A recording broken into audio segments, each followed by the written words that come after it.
Hi guys! Hello. Nakapag-lunch na ba ang lahat? Ito na. Ito na yung aming lunch today mga guys. Ayan. Ang nilagang baka. May patatas, may mais. Ayan. Ayan na siya guys. Tapos pichay Tagalog. Di ba? Yummy no? Di ba? Tapos ang kombinasyon nito guys, meron kaming fried lapu-lapu. Ayan.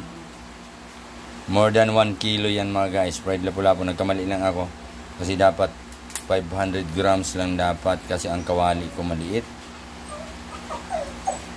Yeah, hindi siya totally maganda ang result. Pero mas maganda kung ang aking binili ay 500 grams lang para may plaster siya ng maayos.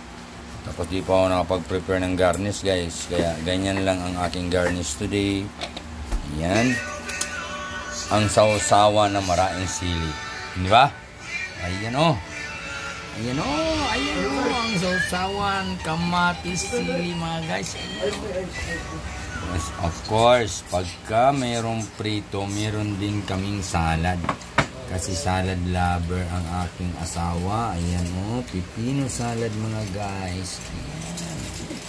Pipino salad. Diba? Siyempre, kailangan natin pagkatapos natin kumain ang panghimagas. Ayan o, 1 liter. Ayan o, malapit na mag-frozen Coca-Cola. Diba mga guys?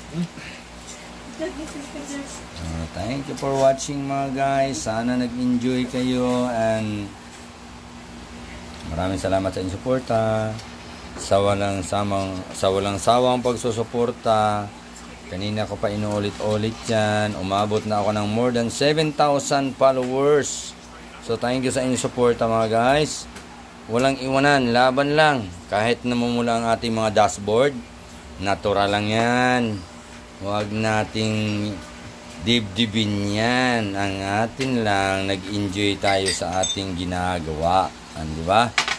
So,